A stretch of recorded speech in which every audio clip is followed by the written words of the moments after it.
Cette année, l'hiver a été hâtif et les températures particulièrement froides. Mais comment cela a-t-il affecté le fleuve Saint-Laurent? Entre risques d'inondation et relations avec les pêcheurs locaux, j'ai accompagné pendant une journée la garde côtière canadienne afin de mieux comprendre cette réalité. Mais dès notre arrivée sur le bateau, le capitaine va nous accueillir avec une nouvelle plutôt inattendue. On nous avait dit initialement qu'on ne pourrait pas embarquer dans l'hélicoptère qui se trouve derrière moi, mais on a eu un changement de dernière minute et finalement on va pouvoir venir avec eux. Donc dans quelques petites minutes, on va embarquer pour partir jusqu'à Montréal et faire l'aller-retour. On en a pour 2 heures environ. Pour ce vol, nous serons accompagnés de Michel, pilote d'hélicoptère, et d'Alexandra, spécialiste des glaces.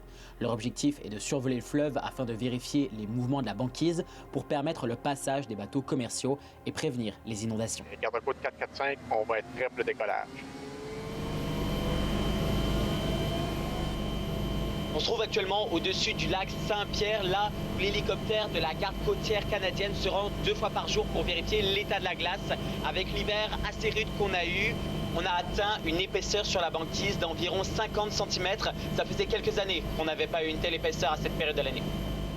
Les informations récoltées pendant le vol vont maintenant pouvoir être transmises au commandant qui va pouvoir déterminer la marche à suivre afin d'assurer la sécurité des bateaux commerciaux. Bécancour, Saint-Laurent-Gelé, quand même, c'était assez fixe, là.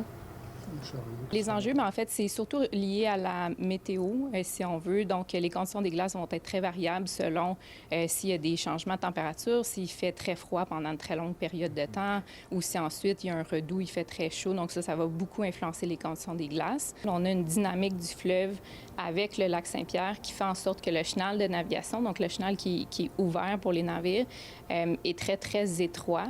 Donc, la dynamique de la glace fait en sorte que s'il fait très froid, si on a beaucoup de glace qui se crée et beaucoup de glace qui dérive dans le lac en même temps. Là, la glace ralentit, et puis ça finit par arriver avec un arrêt complet de la glace. Puis là, bien, les niveaux d'eau, si ça se prolonge dans le temps, les niveaux d'eau vont finir par monter en amont de l'arrêt de la glace. Est-ce que c'est un scénario catastrophe ou c'est déjà arrivé?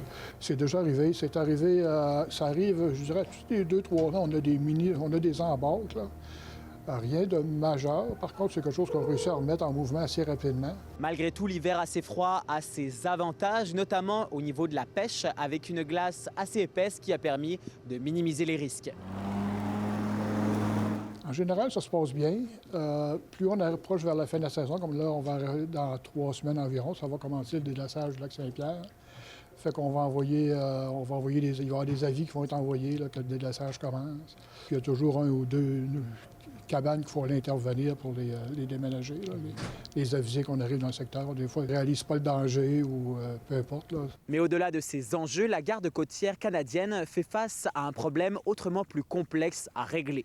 Le manque de personnel. Avec des métiers méconnus du grand public, que ce soit du côté du pont ou de la mécanique, les équipages craignent que cela impacte leurs activités dans le futur. À Trois-Rivières, Samuel Bidot pour Nouveau Info.